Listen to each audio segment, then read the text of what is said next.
Halo,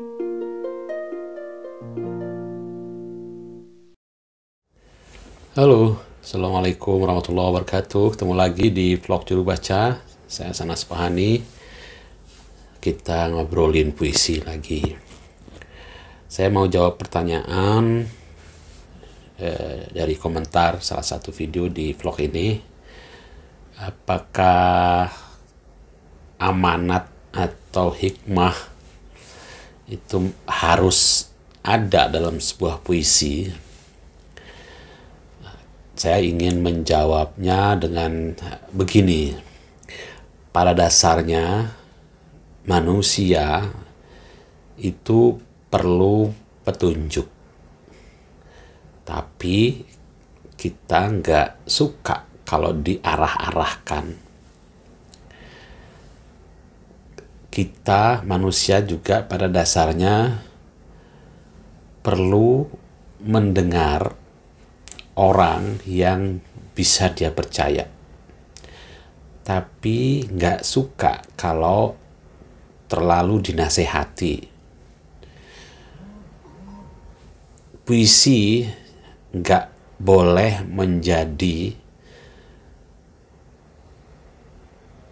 suara yang terlalu menasehati. Puisi modern nggak boleh juga dia akan menjadi puisi yang buruk kalau dia mengarah-arahkan orang, pembaca. Pembaca tidak akan suka. Beda ya antara mendengarkan dengan ikhlas omongan orang yang bisa dipercaya dan mendapatkan petunjuk dari orang yang juga dipercaya. Beda dengan diarah-arahkan atau dipaksa menerima nasihat atau dijejali nasihat. Nah, puisi jangan jatuh menjadi seperti itu. Gitu.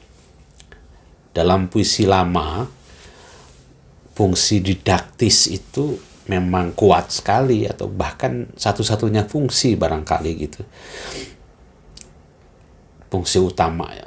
Tentu saja syair lama atau pantun lama itu juga bisa menjadi hiburan, ya kan, pantun jenaka itu kan hiburan gitu, tapi tetap mengandung nasihat biasanya gitu. Pada masa itu perkembangan masyarakat sampai pada tahap itu, jadi memfungsikan puisi atau syair atau pantun itu untuk memang menyampaikan nasihat.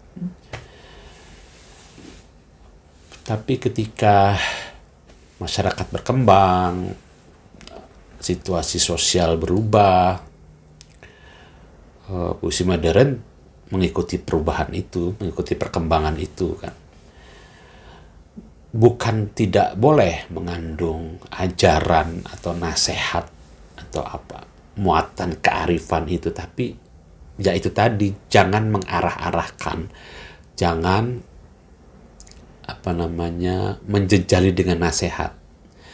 Itu yang dikatakan relevan, yang dikatakan dengan oleh Pak Sapardi dalam sebuah esainya tentang proses kreatifnya dia gitu, tentang permainan makna kalau nggak salah di sebuah esainya, yang buat saya itu esai penting untuk memahami Pak Sapardi karena memang di situ dia menceritakan proses kreatifnya.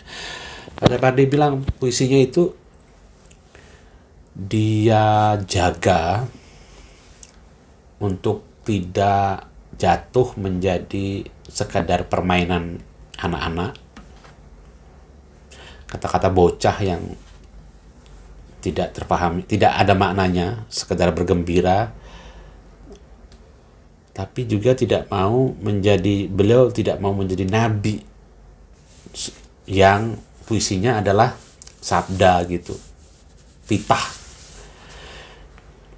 aturan-aturan yang mau nggak mau harus diterima.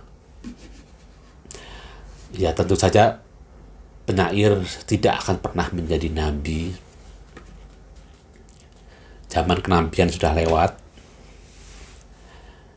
Puisi bukan sabda seorang rasul, pasti bukan yang isinya nasihat yang orang akan patuh taat pada nasihat itu, pasti bukan gitu.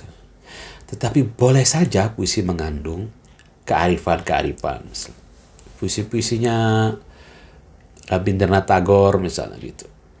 Beliau tentu saja tidak berpretensi menjadi seorang nabi gitu, tapi dalam masyarakat India ada istilah kafi. Kafi itu di atas pujangga tapi katanya di bawah nabi ya, tapi tidak menjadi nabi juga.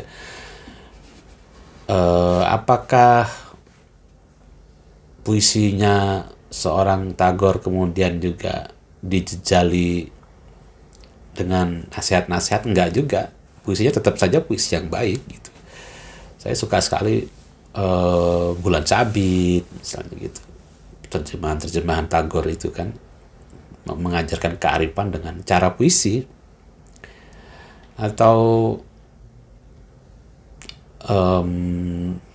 Halil Gibran misalnya begitu, sang nabi, puisi naratif dia itu kan juga penuh dengan ajaran-ajaran yang universal sekali, tapi juga tidak dijejalkan, dan pembaca ikhlas menerima karena cara dia menyampaikan yang lewat cerita itu menjadi sangat nyaman diterima begitu. Ya, balik lagi ke puisi, tidak harus mengandung hikmah atau makna atau ajaran yang berguna buat pembacanya gitu. Tidak harus. Tapi kalau juga mengandung itu juga tidak apa-apa, karena toh fungsinya puisi masih bisa menjalankan fungsi itu, tapi dengan caranya yang tidak memaksa pembaca untuk menerima begitu saja gitu. Justru itu bonus, kayak bonus gitu, menikmati keasikan permainan bahasanya begitu, mengucapkan, menikmati penemuan atau bersama-sama menemukan cara ucap yang berbeda untuk menyampaikan satu hal yang sebenarnya sudah biasa saja begitu, perasaan yang biasa saja, peristiwa yang biasa saja, yang berulang-ulang, yang rutin, seremeh daun yang terjatuh dari pohon. Penyair kemudian mengucapkan itu, menceritakan itu dalam puisinya gitu, atau membangun imaji dengan bahan-bahan peristiwa itu di dalam puisinya. Tapi kemudian dari upaya untuk mengucapkan ulang peristiwa itu, kalau di situ ada kandungan makna, ya itu bonusnya. Tapi sekali lagi tidak dipaksakan untuk ada itu. Sajak Sapardi misalnya, yang hatiku selembar daun melayang jatuh ke tanah, kan ya bermain-main dengan penghayatan terhadap peristiwa sepele yang bernama daun jatuh itu kan, tapi kemudian dimetaforkan atau dibuat simile, hatiku seperti selembar daun jatuh ke tanah. Akhirnya peristiwa itu jadi kayak kearifan menghayati kehidupan. Kok kita bisa lupa ya ketika selama ini berada di ranting, nggak sadar, tapi ketika udah jatuh di bawah baru menyadari dari mana kita berasal. Oh, dulu aku hidup di situ dan sekarang kita terlepas ya, aku tidak hidup lagi. Aku dulu berutang pada seseorang, atau ada orang lain yang berjasa pada aku. Ketika aku terpisah dari dia, meninggalkan dia, melupakan dia, justru aku mau sadar bahwa aku tidak mungkin jadi begini tanpa pertolongan dia. Nah, itu makna yang saya petik, saya dapatkan dari membaca Sajaknya Sapardi yang hanya bercerita tentang selembar daun yang jatuh yang diibaratkan sebagai hati itu. Sapardi tidak memaksa saya untuk memaknai sajaknya seperti itu gitu. Tapi saya merasa bahagia, merasa menemukan sesuatu ketika membaca sajaknya yang tidak dia niatkan untuk seperti itu gitu. Nah, makna itu tercapai. Puisi modern itu, makna dalam puisi itu tercapai dengan cara seperti itu gitu. Orang lain mungkin membaca Sajak Sapardi itu bisa memaknai lain. Jadi tidak harus dijejalkan, tidak harus dimuat-muatkan supaya nanti baca menangkap itu gitu. Jadi